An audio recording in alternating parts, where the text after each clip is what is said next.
Good morning, everybody. Thank you so much for joining us. I'm sure some more people will filter in as I'm speaking, but I'll get cracking straight away. Welcome to everybody to the Diversity in Early Careers 2023 virtual conference. My name is Chris Eskerson. I will be your host for the day. I am the Head of University Partnerships here at Sanctuary Graduates and Chief Content Creator. Today's conference is going to focus on how businesses and universities can help candidates from all backgrounds realize their full potential. The event will comprise of a mixture of keynote sessions and panel discussions from EDI experts. Your free ticket, which you have obviously accessed, gives you access to all of the sessions throughout the day, and you can drop in and out throughout the day as you please. Everyone that has registered and hence attended will be sent the recordings of all sessions.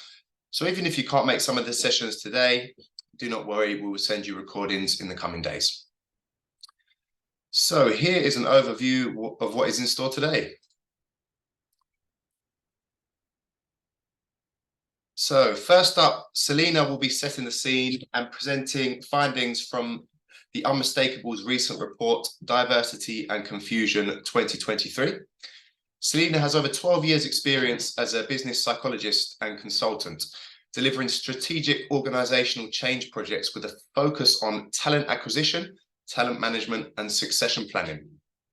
In her session, Diversity and Confusion, EDI in 2023, you will discover how people in the workforce think and feel about EDI in 2023, and how you can transfer this knowledge to your early career strategy and beyond.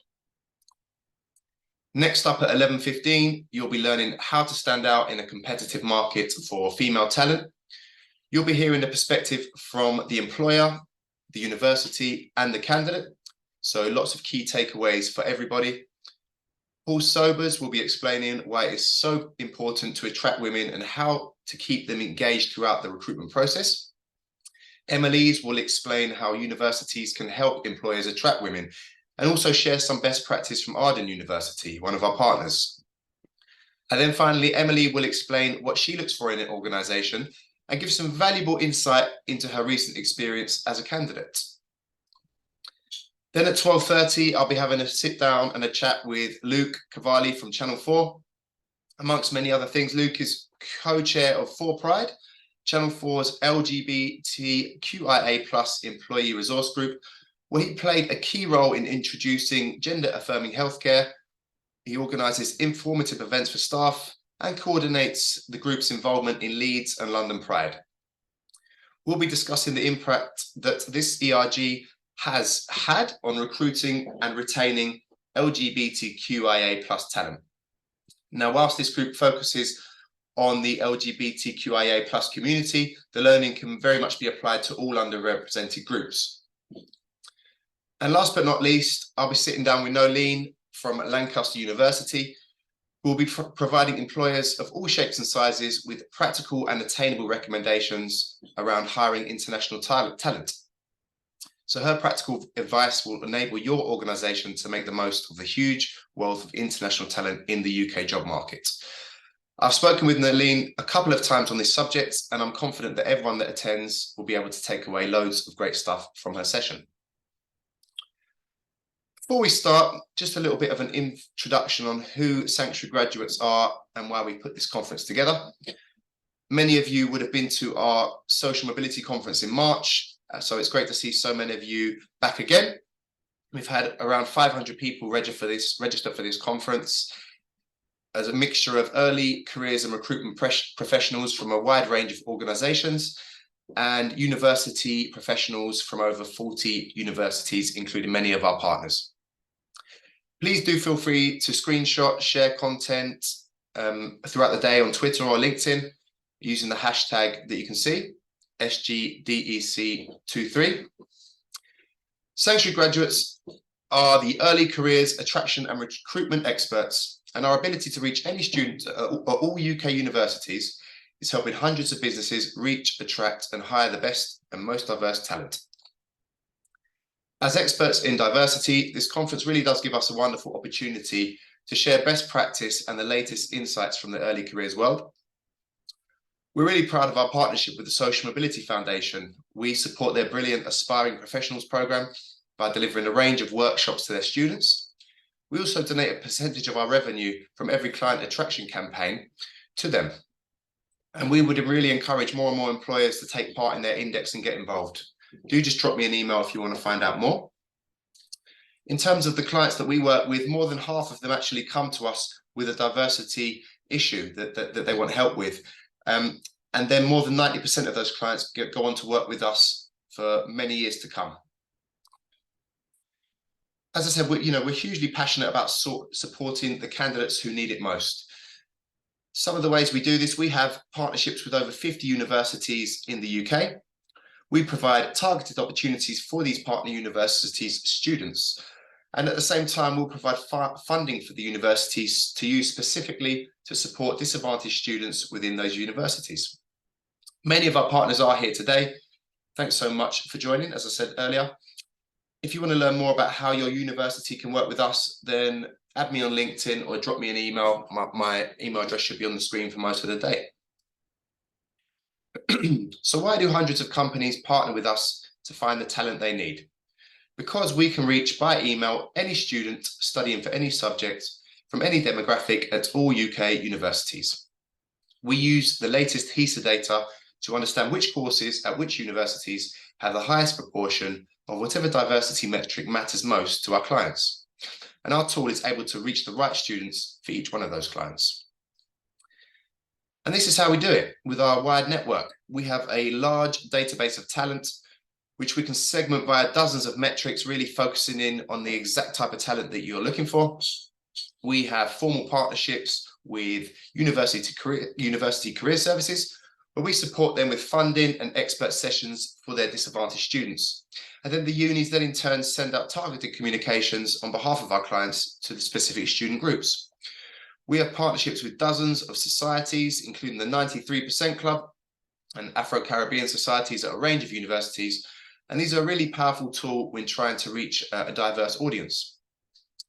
Finally, we have relationships with hundreds of academic departments built over time who reliably share out our employer messages to their students.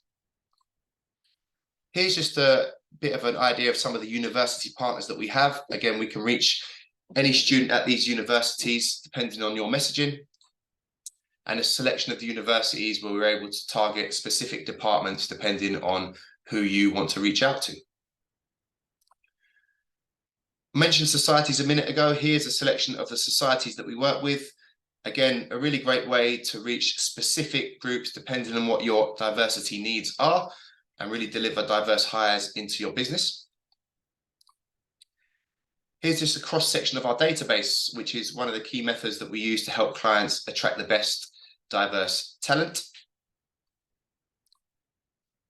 In terms of what we do and the solutions that we provide, we cover the whole early careers ecosystem. For businesses looking to attract the best diverse talent, we have our attraction services, graduate attraction and brand ambassadors. For businesses who need help with more of the nuts and bolts of their recruitment processes, we offer both screening. Many companies rely on us to deliver their early stage screening, which reduces their burden and improves the candidate experience. And finally, their recruitment. Over 100 businesses outsource their early careers recruitment to us, and we're responsible for the end-to-end apprentice, placement, or graduate recruitment. In terms of who we work with, here's a selection of some of the clients that we currently and have previously worked with. A variety of sectors, needs, diversity metrics across all of our product ranges. If you'd like to be on this board, please reach out to us after this event. Again, you can contact me anytime throughout the day and I will point you in the right direction after the event. In terms of our attraction services, now we have 3 attraction solutions that we can help our clients with. We have bespoke email marketing, which we can target your specific people within our campus partnerships and campus networks. Our in-person events enable you to build meaningful engagement with your target demographic. And our on-campus brand ambassadors help increase brand awareness at your key campuses. All of these are designed to help deliver the best diverse applications to your early careers program. Finally, what we can help with. So our attraction solutions are designed to help you with any diversity or attraction challenges you might be having. If you're interested in exploring how we can help with any of these, please don't hesitate to get in touch anytime throughout the day.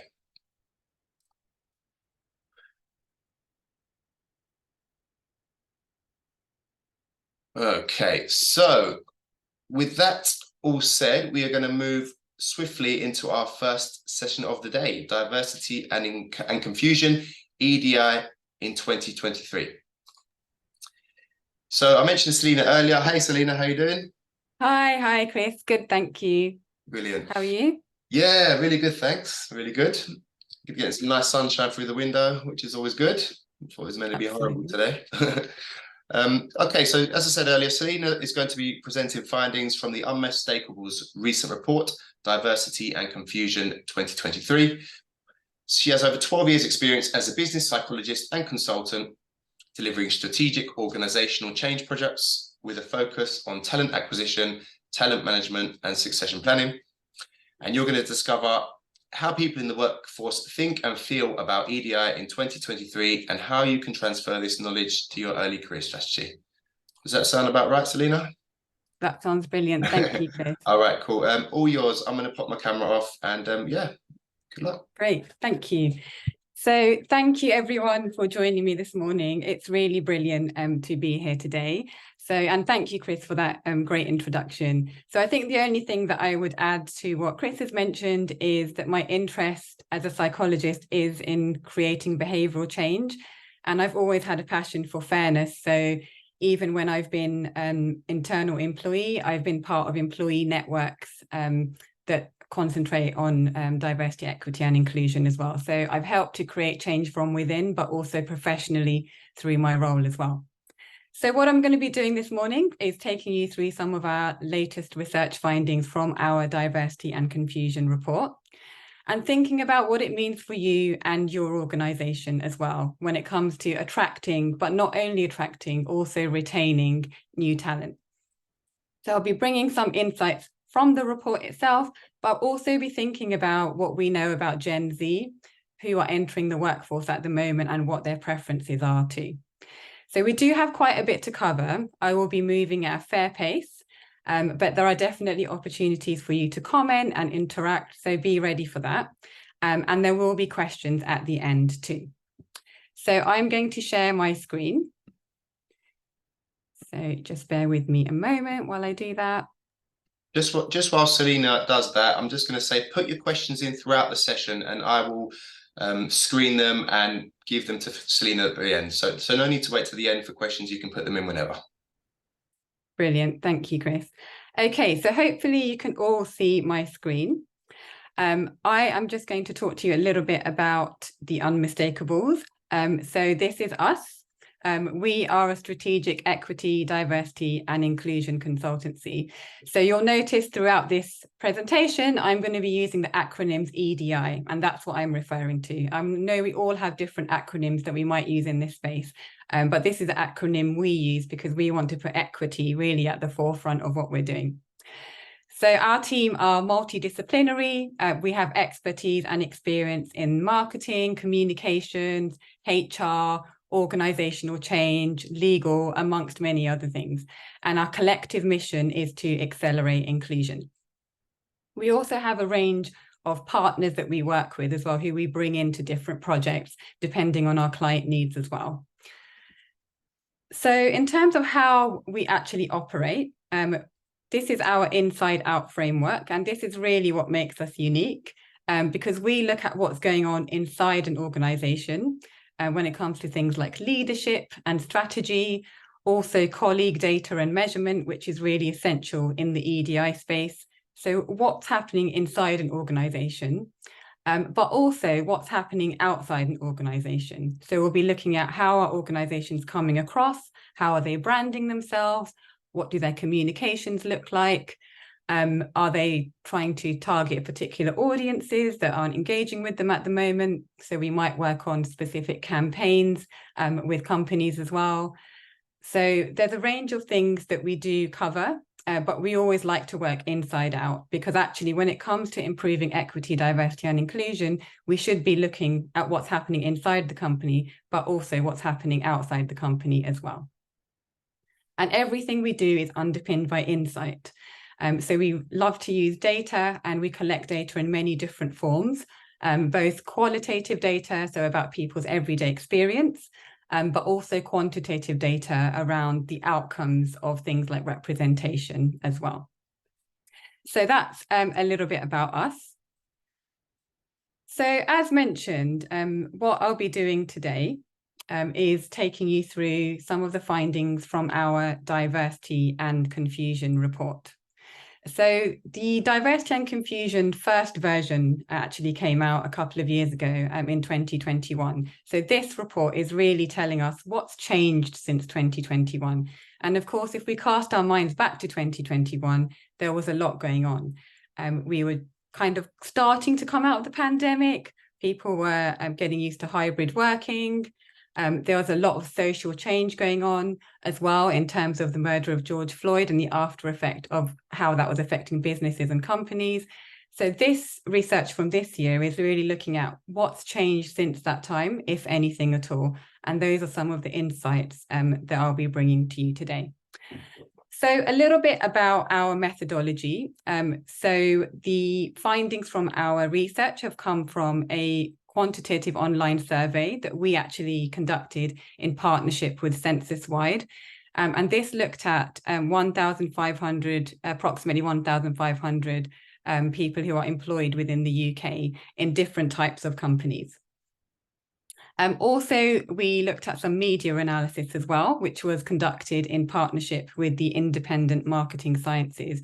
And this looked at both published media and social media conversations in the UK as well. So looking at all of those things together is how we've come up with the findings from our diversity and confusion report. So we're going to get started with a question. So please be ready in the chat. What do you think of when you hear the word woke? So feel free to type in the first words that come into your head. There's no judgment here at all. Just really would like you to think, okay, when you hear the word woke, what are the things that are coming to mind? So I'll just give you a moment to do that.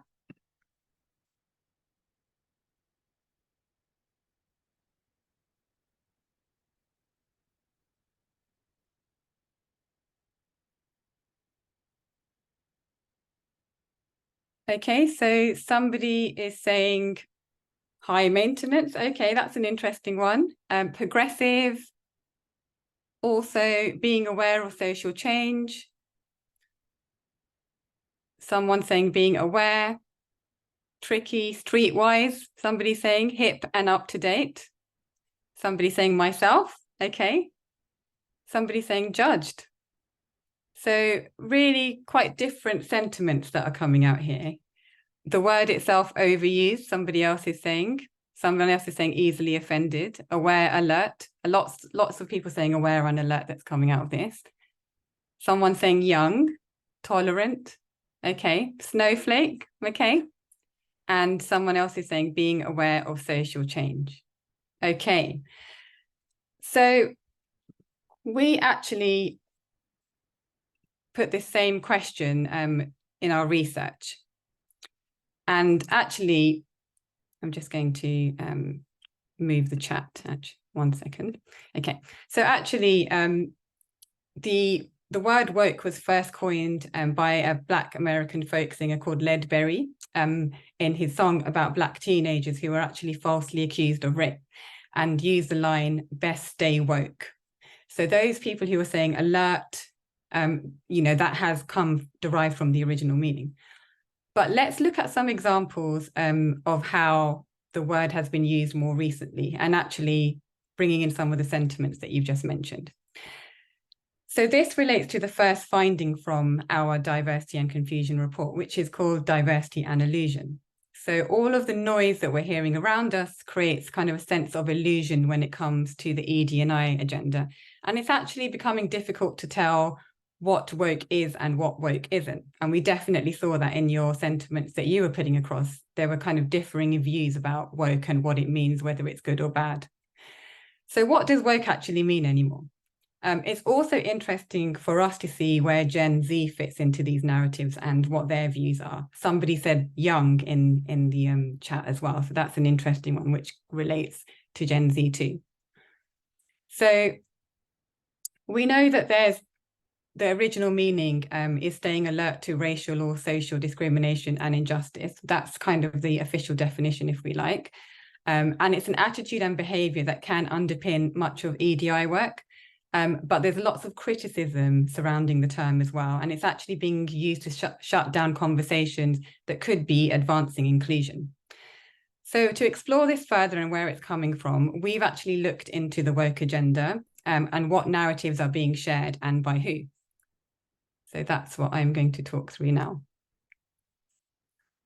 So what you can see on the slide at the moment is that the woke agenda has heavily been featured in the news, and it's been related to all sorts of things. But a couple of examples that you can see on your screen at the moment, with all of the back to school rush that we've had over the last couple of weeks, woke has been related to schools. So in specifically, and this is the headline that you can see at the top left-hand side, it's referring to the Labour government in the UK, where there was a debate about limiting the number of branded items in school uniform so that it's more affordable for parents. And this sentiment was accused of being woke. So that's one example. Also, when we're thinking about companies and profits, it's really interesting. So a really kind of famous example from last year is Bud Light. So this refers to the incident that happened after a trans influencer, Dylan Mulvaney, posted a video of herself using the beer to celebrate her first year of womanhood. So some thought leaders describe this as woke capitalism, and it caused a lot of controversy with famous boycotts of Bud Light, and people like Kid Rock were involved in that as well. So the other one that you can see here is the second down on the left, which is the Mail on Sundays woke list. So people being kind of publicly shamed if they're showing solidarity towards certain communities. I think this is really interesting when we're thinking about who reads what. What we do know about Gen Z is that they might not necessarily read these tabloid type publications, but they may be living with older generations. And we do know also that Gen Z, according to the Deloitte Media Trend Survey, also around 40% watch the daily news on TV. So they'll hear these views, they'll most certainly be working with people who have these views as well, thinking about the multi-generational workforce that we have at the moment. So it's really good for us to be kind of aware of these sentiments as well. But what kind of things are Gen Z actually reading? What kind of headlines are they looking at? And actually, you can see some of these on the screen at the moment. So Gen Z tend to get their news from digital and social sources. And you can see the types of publications that are popular with Gen Z are those that are available online. And also where there's interaction, where you have that interactive element as well. So the interest and engagement with social issues like climate change, racial justice, and healthcare are prevalent in what Gen Z are interested in and reading about. And there's that emphasis on everyday opinions rather than polished publications, having that immediate interactive content where you can comment, you can like, you can maybe even have a little bit of a debate with somebody. That feeling that anybody can get involved and have that kind of discussion and debate is really important. So you might be thinking, well, this is all well and good, Selena, but what does this mean for me? So it's important because actually Gen Z will be making up about 30% of the workforce by 2030, and they're bringing different expectations to the table. So for Gen Z, ED&I is going beyond kind of specific characteristics, so thinking about things singularly, such as race and ethnicity or religion. It's actually about being able to express themselves authentically. So an example of this is that Gen Z are more at ease with non-binary identities and gender fluidity. And actually a staggering 88% of them felt that companies must inquire about their gender pronouns. And the World Economic Forum states that actually over 40% of them would debate sexism in the workplace. So actually by looking at the types of media that Gen Z are interacting with, it tells us something about what they're looking for in the workplace as well, and what companies they might be attracted to as well. So what does this mean for us? So when we're thinking about illusion, all of these narratives that are out there, these polarizing opinions, what can we be taking away from this? So this really relates a lot to your how you're coming across to prospective employees, your employee value proposition. You need to be cutting through the illusion by doing these things. So firstly, acknowledging and just thinking through that polarizing opinions can shut down conversations. Right now, we have potentially 5 generations all working together in the workplace. They're all bringing their own experiences. They're all bringing their own biases. We need to be aware of different perspectives and focus on how we can best work together. And we're going to cover a little bit more about that later. And what's your organization's position? So the talent that are coming through now no longer form opinions of a company based only on, your products and services. They're also looking at your ethics, your practices, your social impact. They want firms who demonstrate their principles by taking action on topics such as climate change, sustainability, and equity, diversity, and inclusion. So how clear is your position on these matters? Are you backing away from them? So we saw the example with Bud Light, or actually, are you doubling down? And where you are doing good work in the equity, diversity, and inclusion space, how are you showing the impact that you're making on this? And this is not just about quotas or posting your gender pay gap. It's going beyond representation. It's thinking about the real life experience of colleagues in the organization. Okay, so I know that was a lot to start with. I'm going to move on to the next topic, the next insight, which is about diversity and delusion. So diversity and delusion is, in this context, is all about how we might have been deluding ourselves in terms of the progress that we've made in ED&I. The last few years have meant familiarizing ourselves with new language, things like equity, equality, acronyms, DEI, EDI, for example. And most of you will be familiar with using these types of terms in your workplace now. But also corporate jargon can be a trap. These linguistic shortcuts that we're taking can imply that we're understanding something that actually requires more depth. And it can give us overconfidence on subjects that require more kind of reflective thinking, such as ED&I. So our latest data shows that there is growing confidence in the language of ED&I overall, but not necessarily in the conversations that sit underneath that. And this actually suggests a huge barrier to achieving change in the workplace, as well as a delusion that we've made enough progress already. So let's explore this further. So we are going to launch a poll in a second. And I would like you, thank you, Chris. So you can see the poll there at the moment. And the question is, who do you feel most comfortable speaking to about ED&I issues? So if you would like to indicate your answer, and then we will share the results.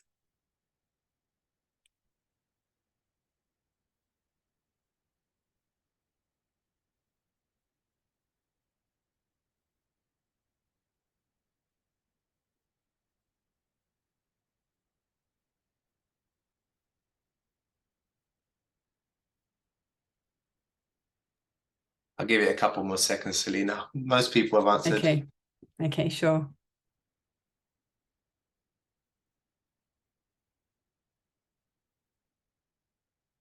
Okay, so it's quite close actually, closer than I thought it would be, but most people, 40%, are saying they feel most comfortable talking to their friends when it comes to speaking about ED&I issues. All right, so we actually asked the same question in our research. And we'll go through the results with you now. So we asked the same question, as well as what aspects of ED&I people feel most and least comfortable discussing. And you can see the results. The light pink reflects the proportion of people who feel confident speaking to colleagues about a certain topic. And if you just focus on the light pink line, you can see that we feel least comfortable speaking to our colleagues about ED&I compared to our family and friends. I think what's also different from this finding is that family was coming up as a top answer, where in our research, it was family that people felt most comfortable speaking to.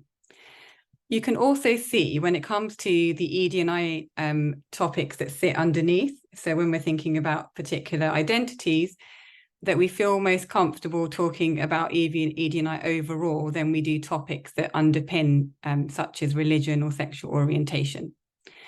And this suggests that we feel somewhat comfortable talking about ED&I at work, but we're less confident talking about aspects of human identity.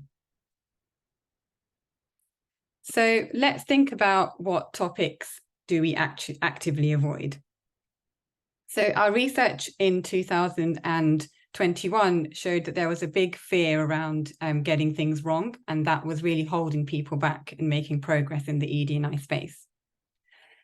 So again, when we look at this further, we can see actually that on this chart, socioeconomic status, which is really seen by a lot of people in the ED&I industry as being an underlying factor that affects ED&I, whilst it's not officially a protected characteristic in the UK, it actually intersects with a lot of other characteristics as well. So you can see that that's the top one that people avoid. Also, this is followed closely by race and ethnicity and religion as well. So you can see that, again, consistent with our 2021 research, the fear of getting something wrong is still there. And it's inhibiting innovation and collaboration, but it's also suggesting that there's a lack of psychological safety in the workplace when it comes to things like expressing ideas, taking risks without negative consequences being thought about. So, checkpoint here. So what does this all mean for Gen Z entering the workplace? What will their everyday experiences be like? So nearly 70% of working Gen Z people report discrimination based on their identity. They're also expecting companies to be up to date with inclusive language as well. And younger workers are more likely to define diversity as a mix of experiences, identities, and opinions, rather than the more traditional definitions of diversity, where we're kind of looking at single characteristics. So that single traditional characteristics focus, other generations might have been more comfortable with that, but this isn't going to wash with people who are entering the workplace right now. They want workplaces where different points of view are accepted and values, and it really is about that experience. So how do we go about creating such conditions? Investing in psychological safety. Psychological safety is something that we're working with a lot of our clients on at the moment, because it's seen as being one of the things that can really have a big impact on culture and inclusion overall. And it's about building a culture that's underpinned by trust, where mistakes are seen as learning points. We're never going to get everything right first time when it comes to ED&I, but if you're showing that you're doing the hard work to learn and adapt, that's what most new talent are looking for and what they want to see. Being mindful of jargon, we talked about the need to not have overconfidence in jargon and think that we know everything now, but having those informed conversations rather than hiding behind jargon. Because if you're talking the talk, but you're not walking the walk, the new talent will find out very quickly and tell other people about that too. Also leaning into nuance, so finding ways to develop your understanding of different lived experiences, increase your competence to build up your confidence in navigating these types of conversations as well. So there is a learning that needs to take place to be able to get more confident when it comes to having these kind of conversations as well. Okay, so finally, I want to talk to you about diversity and disillusion. And disillusion is all about how underrepresented people or talent are feeling about the ED&I agenda. So our research shows that underrepresented employees are becoming disillusioned with the ED&I conversation. Let's delve a bit deeper into why this might be. So here you can see that only a small proportion of those from marginalized communities, such as someone with disability, those from the LGBTQIA+ community, or those who identify with a religion, feel comfortable discussing topics that relate to their own identity with colleagues. This lack of comfort means that underrepresented people are hiding aspects of themselves to fit in, and they're not being able to then prosper at work. This is taxing, and it creates an extra burden on them.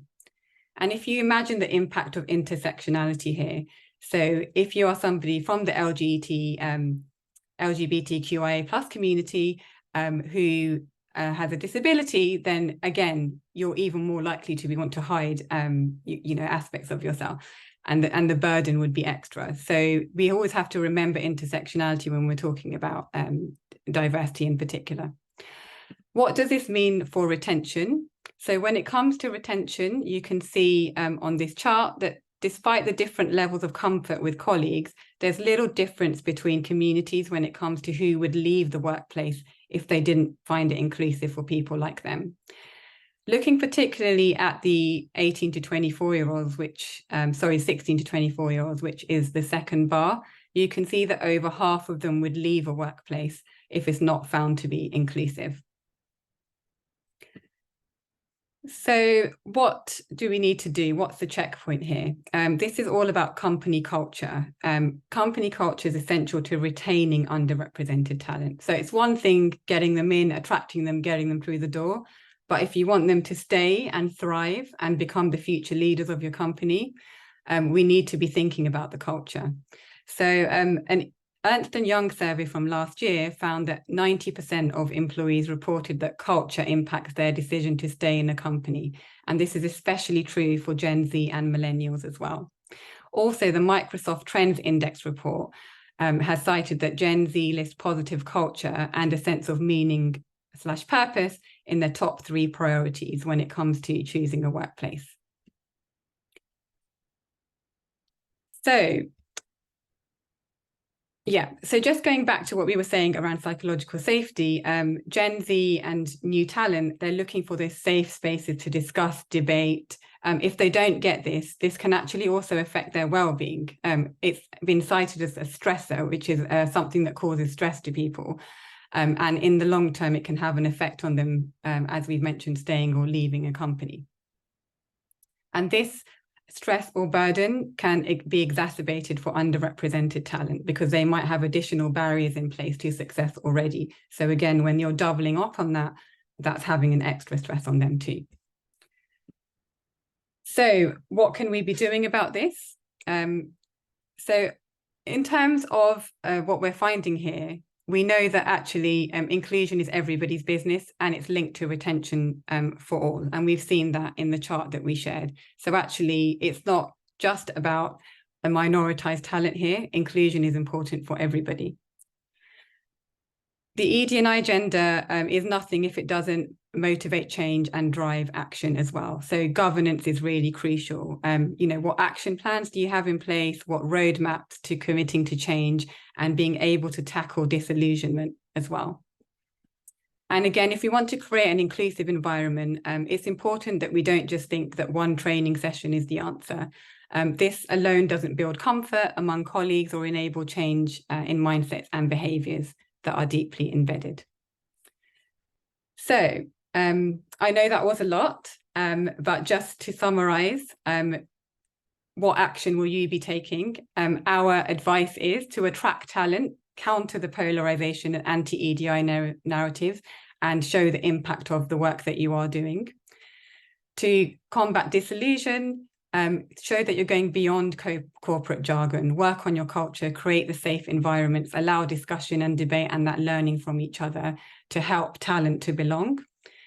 To support underrepresented talent and move the goalposts on ED&I, have clear governance and roadmaps to take the burden off minoritized talent. And to avoid exclusion, focus on everyday experiences as well as representation. So this is not thinking just how many females you have in your leadership team. It's about the systems, processes, and behaviors that are exhibited in the workplace and the conditions that you're creating for underrepresented talent to thrive. So this was a snippet of what's in our diversity and confusion report. And I know I've just thrown a lot at you, but if you would like to read the full report, I'm going to leave this QR code up on the screen so that you can download the report for yourself. And if you have any questions or you would like to discuss or get in touch with anything, you can also find me on LinkedIn, Selena Katecha, and also follow the Unmistakable as well. Okay, Chris, I know I've gone a little bit over, but hoping we've got time for at least a couple of questions. No, you're good. Yeah, you've got plenty of time for questions. Thanks so much for that, Selena. Really interesting. Yeah, I've read the report, which obviously led us to talking today, right? So yeah, I would really encourage people to read the report. Obviously, Selena has whizzed through it for our benefit today, and it was so loads of super stuff. But yeah, do read it. Okay, feel free to put your questions into the chat. I'm sure Selena's got loads of stuff she can build on. I'll start us off really. Selena, can you, I guess for many people in the room today, working in early careers, that they might think of, you know, particularly how can we actually get people to open up a bit more at work then, you know? We can see obviously that they don't feel comfortable, but can you think of any sort of real starter tips or things that any organization can do to start opening things up and like change those percentage numbers? Yeah, so I think when it comes to kind of opening things up, we're talking about psychological safety here, which is a really important component of organizational culture. I think the first thing to do is to do a little bit of a read of where are things at the moment. So there's diagnostics that you can use. We, run focus groups and have a diagnostic that we use in terms of psychological safety as well, around actually what other areas that could be improved at the moment. And really that could be different for each organization. And then really building on that to find where the safe spaces can come. It is a journey. It might take time. Who needs to be involved in that? Managers and leaders are crucial to this change as well. So what are their roles? What could they be doing? But yeah, I think really starting off with a little bit of a kind of diagnostic of where are things at and then what needs to improve. I think that's the way to go. Thanks, Selena. That's really helpful. That probably ties in a bit with the question I'm seeing here in the chat, which is, what tips would you give to employers at the start of their journey in terms of improving EDI? So I guess you've touched on that in terms of addressing where you're at, starting from there. But any other things you could think of for that question, Selena? Yeah, I think the main advice that I would give is look at your culture as well and look at the everyday experience, because what a lot of people do is they think, right, I need to start with what can be measured, and you might go straight to representation there. So you might be like, right, who have I got at the company? What communities do they belong to? How can I improve that? And, that's what we've been doing for a number of years. And actually, it doesn't really create the behavioral everyday experience change that we want. Because just because you get a number, if you recruit 3 more Black leaders into your leadership team, for example, that doesn't mean the everyday experience for underrepresented talent is necessarily going to change. It's important and it can help, but we need to be thinking about everyday experience and behavior, the systems that sit underneath that.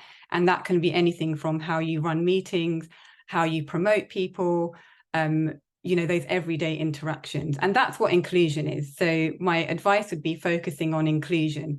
And because inclusion is not always visible, people struggle with it a little bit, or they're not sure where to start. But there are, we have a model, for example, which defines what inclusion is, and that's what we use with our clients to actually give them, you know, some structure and rigor to what needs to be measured or looked at in terms of inclusion. Thanks so much, Selena. Really helpful. And I'm sure if people reach out to you, you can share things that you've used and stuff like that, right? Yes, absolutely. So if you follow us on LinkedIn, also our website, we've got lots of case studies on there around clients that we've worked with and some of the work that we've done with them as well. Brilliant. Okay, we've got a couple more questions coming. We've got plenty of time as well. So Lewis has said, "Hi, Selena, interesting stuff. Out of interest, did you find any disparity amongst age groups in who they felt comfortable discussing D&I issues with?" So I'd have to just look into that one and go back to our kind of data set to look at whether there was anything that came out with age in particular.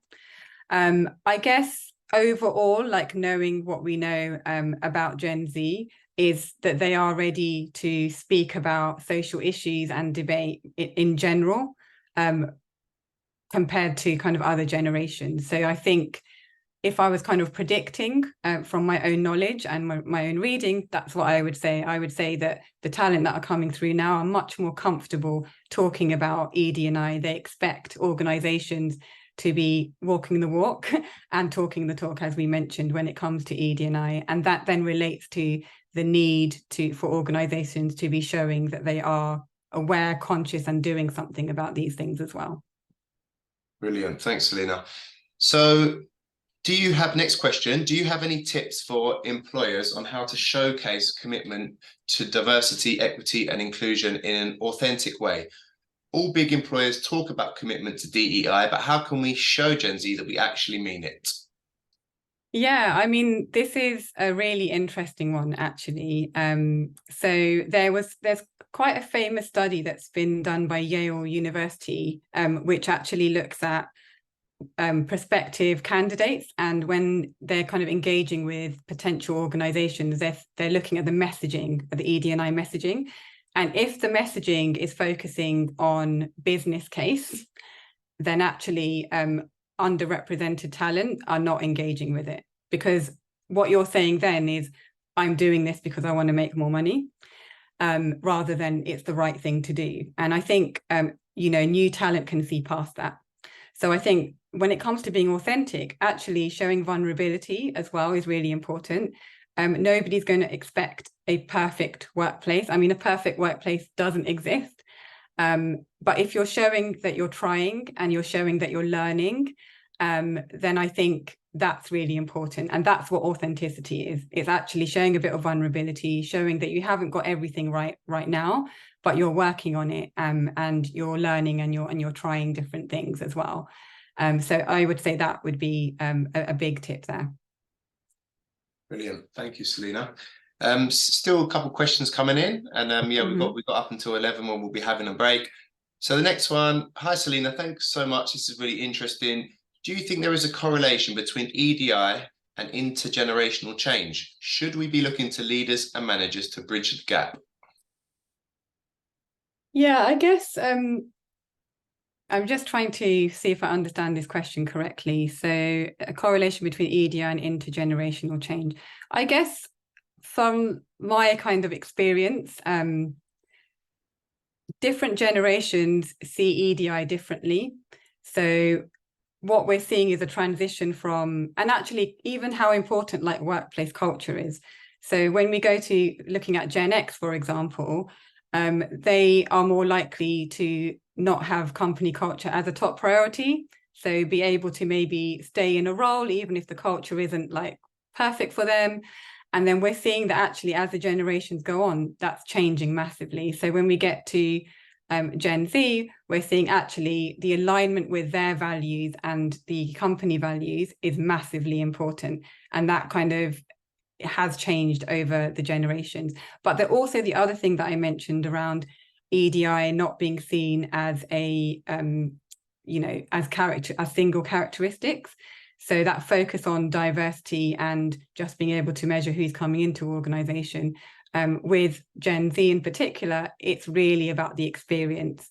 And if we're thinking about even their behavior when it came to how they use media, it's about immersion, it's about interaction, it's about having the chance to learn from each other live. All of those things are becoming more important. So when it comes to ED&I, those things are also true as well.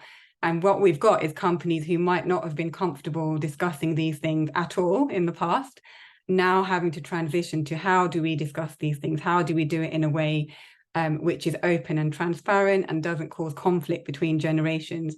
And that is possible. It's possible to create the safe spaces. So, for example, something that we do at the Unmistakable is we have a dine and debate every so often where we'll take two sides of an issue and we'll have two different perspectives on it. And everybody knows the conditions, everybody learns from each other, and you start to see different sides to one situation. That's just one example, but there are ways that you can normalize talking about social issues if that's what you want to do. Brilliant. Thanks, Selena. Really rattling through them. Still a few more. Okay, sure. Doing great. Okay, so how do we engage those who don't feel like they can relate to ED&I? For example, they don't necessarily feel the exclusion that some underrepresented groups do. Yeah, I think this also goes back to the point of everyday experience. So exclusion is not just based on someone's characteristics. I want to say characteristics because we as humans are not one thing. So I am not just South Asian. I am also a mother. I'm also a wife. I'm also lots of other things. So I think when we kind of limit ourselves to one thing or other people as well and create those in-groups and out-groups, that's not helpful overall. It's good to know that actually different experiences and backgrounds, and there might be trends in the way that people behave because of their upbringing. But actually anybody can experience exclusion. And when the finding that we had in our report around people leaving, and that was across the board, that anyone would leave if they're not feeling inclusion at their organization, that was across the board. That wasn't just underrepresented groups. Everybody felt that. So I think it's around also focusing on what unites us. So when you're working at an organization, you'll have team goals, you'll have values, which you'll share amongst people. The way that you approach those will be different between individuals and you'll bring something different, but it's about giving everybody the chance to have a voice, to learn from each other, and focusing on what you have in common as well as your differences and learning from that as well. Yeah, that makes sense, Selena. Thanks. So you mentioned the importance of gender pronouns. Should this be standard practice to ask at application stage? Yeah, I mean, the research when it comes to Gen Z and their expectations of like prospective employers, I would say yes. Now, going back to how authentic that is, if you're just doing that to show something, it will show at some point in the recruitment process. So there is something around building your own capability and confidence and understanding at the same time also engaging with new talent to show that this is something that the organization is doing. So I would say it is important, but don't just do it to tick a box. Do it genuinely, authentically, learn from it at the same time. And then that's the goal here. Yeah. Thank you. A couple more. Really getting the most out of you today, Selena, but Okay. I appreciate it. How would you recommend introducing awareness about privilege? Similar to the term woke, this is often quite emotive. Yeah, I think that's right. Something that I've used in the past is a tool called the privilege walk. I don't know if people have heard of it or have engaged with it before. You can Google it. There are different versions of it out there. And what it does is it takes, like, let's say a group of people through different questions, and it really like approaches privilege from in a really intersectional way. So it's not just about race and ethnicity or socioeconomic status. It's about all of the different ways in which a person can be privileged.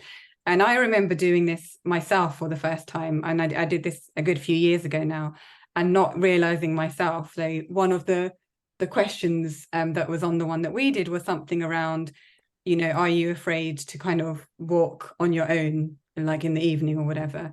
And I just thought, wow, I didn't even think about that's a privilege, that some people don't have to think about that. So I think the privilege walk for me is really good at actually breaking down the different aspects of privilege and actually making people realize that privilege can exist in many different ways and in different shapes and forms, and reflecting on your own as well, and just opening your eyes to like what it is without it just being like a stigmatized term. So yeah, I would advise the privilege walk as a really good way to break down what privilege is and address it with like a group of people. Amazing, thank you. Sort of touches a few things you said earlier, but how do we tackle conversations where those from overrepresented groups now feel concerned that they'll be excluded? So yeah, so again, I think this comes back to psychological safety. It comes back to like group dynamics, goals, you know, what you're doing together and learning from each other. So it's kind of verging into the area of conflict in a way, but what we have at the moment is a lot of polarization, and we covered some of the reasons why that might exist because of all of these narratives that are out there. But I think it comes back to bringing it back to the fact that we're all human and we all have different aspects to our identity. So there's another tool called the identity iceberg, I think. So it's something that you can Google. And a really good exercise is actually to go through the identity iceberg, and it really looks at the different aspects of any one person, and shows that actually we're all made up with such a myriad of different things. And what experiences are we bringing as well? So yes, there's some visible differences between people, but we all bring different experiences, and learning about the different ways of working that people prefer or don't prefer. So I guess it's going beyond that representation point that I mentioned, which has been kind of where we've been focusing on this agenda for a really long time. That is important. Like there are trends, there's different outcomes for people from different backgrounds, absolutely. But at a behavioral level, what can we be doing every day to work together more effectively? So I think it's hard without going into a specific organization and looking at what the teams are like and, you know, what particular hesitancies there are. But again, it would be good to look at the systems and processes within organizations at the moment. Why are people feeling excluded? What's happening to cause that? And again, bring it back to that human level. thank you, Selena. So just really quickly before we finish, one more question. On a more micro level, any thoughts about the selection interview and how a panel can actively demonstrate the organization's commitment to EDI? Yeah, I mean, when it comes to recruitment, I think objectivity is really important. But beyond that, because I guess recruitment, when it comes to ED&I, it's about objectivity, but it's also about candidate experience and that human element. So what are you doing to combine those two things together? Panel interviews also, thinking about how many people you have in the panel is really important. If you've got people who might be a little bit nervous, who might not have given a lot of interviews before, who are not used to talking about themselves in that way, having 3 or 4 people at one time can actually be quite intimidating. So I always think if you're going beyond 2 people, ask yourself why. And again, it's about the experience that you're creating, not just who you've got on the panel. So it's not just about, okay, we've got one female and one male, so, that looks good. It's about, well, what interaction are you creating with the candidate? And how inclusive is that interaction? How are you picking up on their cues, giving them a chance to talk, feel comfortable? It's all of that, as well as all of the kind of nuts and bolts around which questions you're using, how fair that is across the board. Sorry, I'm just conscious of time. There's a lot we could say about that. Yeah. I'm sure you could talk more long. We better wrap it up. Thank you so much, Selena. Thanks for everyone with their questions as well. And yeah, please do reach out to Selena, add her on LinkedIn, or drop me a message, and I can always make an intro as well. So we're going to have a little break now, and after the break, we are going to be speaking with Paul, Emma, and Emily around the battle for female talent. Thanks so much, Selena. Speak soon. Thanks, everyone.